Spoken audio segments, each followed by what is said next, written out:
Eh bien salut tout le monde, c'est Gabriel Julier de Storix. Aujourd'hui on se retrouve pour une vidéo, j'espère que vous allez bien, que vous soyez sur le podcast, que vous soyez sur YouTube, que vous soyez sur Facebook, j'espère que vous allez tous très bien. Aujourd'hui on se retrouve en live pour un sujet un peu différent de ce que j'ai déjà traité, c'est où est-ce que l'on doit investir notre temps que l'on a durant ce confinement, mais aussi potentiellement une petite somme d'argent durant ce confinement. Qu'est-ce qu'on doit faire et comment on doit le faire? Alors, il y a plusieurs... j'ai choisi de combiner un peu les deux sujets parce que c'est à peu près la même réponse, à vrai dire. Si tu me regardes, que tu es abonné au contenu que je publie, c'est potentiellement, ou du moins il y a de grandes chances que tu es quelqu'un qui crée quelque chose, qui a un service, ou du moins qui utilise ce qu'il sait faire et qui le donne aux gens, et qui, en général, se fait payer contre cela. Si tu es dans cette catégorie-là, écoute bien ce que je vais te dire.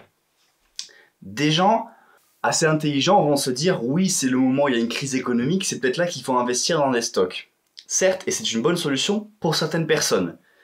D'autres gens vont te dire autre chose. Moi, je vais te dire que ça dépend de où tu en es et de ce que tu as en termes de capital à investir. Que ce soit en termes de temps ou en termes d'argent. Je m'explique. Si jamais tu as... imaginons que tu es multimillionnaire. Là, investir dans des stocks, c'est un très bon moment. Parce que en investissant maintenant, et en attendant, en les gardant un bon moment, et en les revendant plus tard, tu pourras peut-être faire 30% de profit sur un stock. Sur un stock que tu as payé, disons, 1000 €, ça te permettra de le revendre à 1300 par exemple. Ce qui est bien.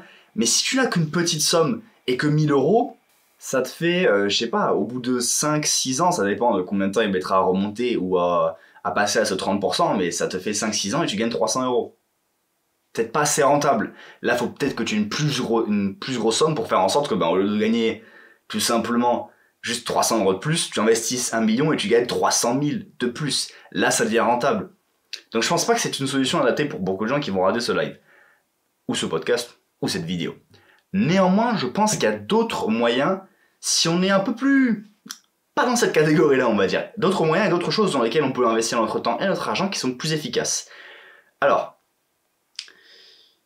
je pense que la chose, quoi qu'il arrive, la chose dans laquelle on peut investir le plus de temps et le plus d'argent, et en étant sûr à 100% qu'on aura un retour sur investissement très important et très rentable, c'est une seule chose, c'est investir du temps et de l'argent sur nous. Pourquoi ? Pour la raison suivante. Dans l'immobilier ou un stock, c'est un bien. Un bien, tu peux le posséder, tu ne le possèdes que quand tu l'as acheté, que quand tu le possèdes et que tu le revends. Là, tu n'as plus ce bien. Ton vivant, ton esprit, tout ce que tu sais, tu le détiens toute ta vie. Par conséquent, si jamais, imaginons que tu achètes un livre. Disons que tu achètes un livre. C'est 12 € que tu as acheté pour un livre, c'est du savoir que tu vas accumuler, que tu vas stocker, que tu sauras réutiliser pour toute ta vie. Et que le prix du marché descende, monte, ou que quoi que ce soit arrive au monde, tu sauras toujours la même chose. Et cette chose-là peut t'aider grandement. Que ce soit apprendre business, que ce soit apprendre marketing, que ce soit apprendre la photo, la vidéo, le dessin, absolument tout. La chose dans laquelle tu dois investir le plus de temps et le plus d'énergie, si tu dois investir quelque chose pour avoir un retour, c'est dans toi. Parce que c'est toi, la personne, la variable qui va faire que tout ce que tu peux engendrer dans ta vie va te permettre d'engendrer du profit. Et c'est vraiment dans ça que je vais vous inciter. Beaucoup de gens se disent « Ah, c'est bon, il faut investir. » Oui, c'est une bonne solution, comme j'ai dit, pour un certain type de personnes. Beaucoup d'entre nous sont encore à un stade bien plus bas, entre guillemets, où il faut investir dans d'autres choses bien plus importantes qui sont nous. Je vous donne un exemple. Je suis vidéaste professionnel. Ok ? Donc, imaginons, je dis allez, je commence à peine et je me fais payer 500 € la journée de shooting, d'accord ? Parce que je fais des montages passables, je me débrouille bien. On se débrouille quoi, on fait des trucs sympathiques. Si jamais j'investis du temps et de l'argent pour apprendre plus les envers du métier et faire en sorte que je sois un meilleur vidéaste, bien mon savoir sera plus développé, mes compétences seront plus développées également, donc je pourrai me faire payer plus, peut-être de 500 à 800 €. Et c'est là, à ce passage, qu'on se dit merde, en fait j'ai gagné 300 € juste en m'instruisant. Et c'est vraiment ce truc-là que je vais vous inciter à faire, parce que en fait vous apprenez, vous vous rendez plus rentable, plus de valeur, vous offrez plus de valeur, par conséquent on doit vous payer plus pour faire en sorte que vous donnez la valeur que vous voulez. Du moins quand vous faites un service et que c'est à vous, entre guillemets, c'est vous la variable de la qualité du service. Je parle surtout pour tous les créateurs de contenu, que ce soit vidéastes, photographes, dessinateurs, tout ce genre de personnes-là. Le meilleur tu deviens, le mieux tu es payé. C'est logique. Dans ces cas-là, investir dans soi-même, dans son éducation et dans son savoir, dans ses compétences est la meilleure des solutions. Il y a plusieurs stades.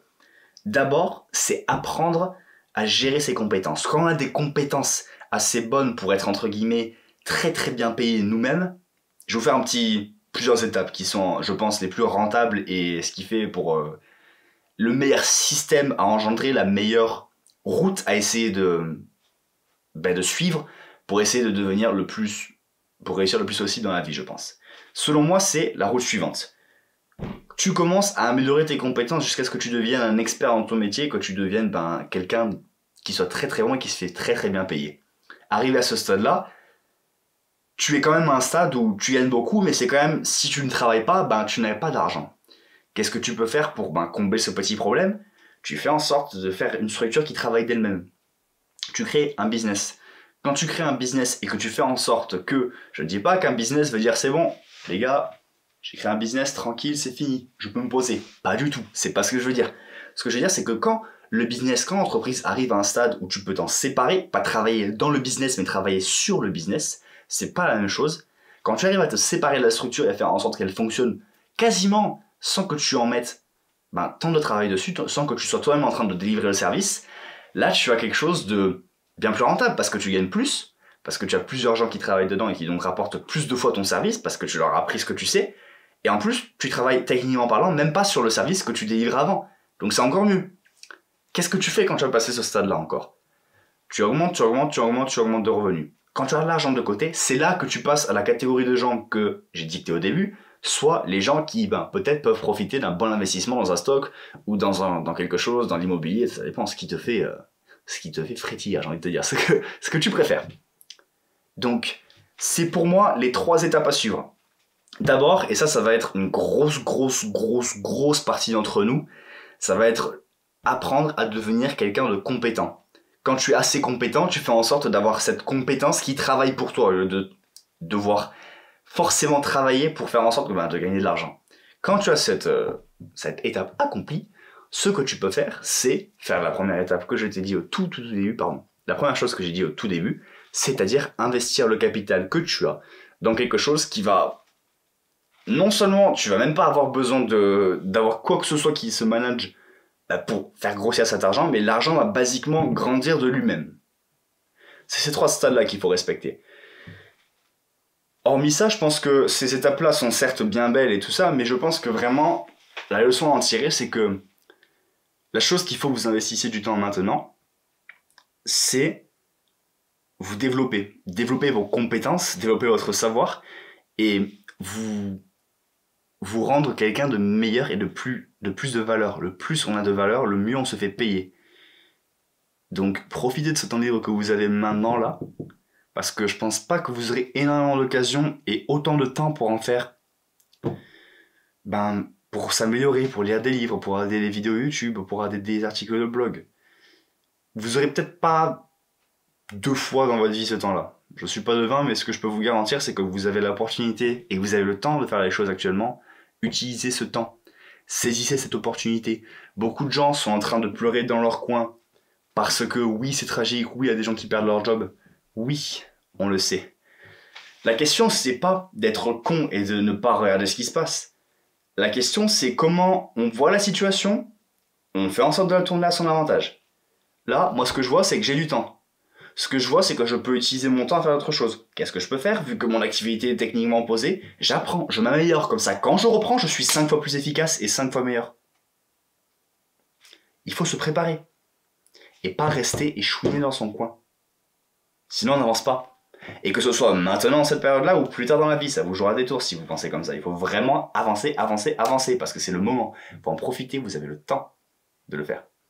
Et Et si vous n'avez pas le temps, bien libre à vous. Mais je vous conseille, pour tous ceux qui sont là et qui se lamentent sur leur sort et qui se disent « Ah, je peux rien faire, je suis bloqué », il y a toujours moyen de faire quelque chose. Si tu peux pas bosser sur ton truc, peut-être que tu peux bosser sur le petit truc que tu as toujours voulu développer, mais tu n'as jamais eu le temps de le faire, comme je l'ai parlé dans un épisode précédent, où j'expliquais basiquement que maintenant, on a le temps de faire des choses qu'on se considérait ne pas avoir le temps de faire. C'est le moment de le faire, ces choses-là. C'est le moment. Et je vous incite fortement à profiter de ce moment-là. Et pas à le laisser vous envahir. Sur ce, j'espère que ce petit épisode vous a plu, que ce soit sur le live, sur le podcast, sur YouTube, sur Facebook ou n'importe où sur Internet. J'espère que ça vous a plu. Et je vous retrouve à demain, 18 h, sur Instagram Live. Portez-vous bien. Ciao, ciao tout le monde.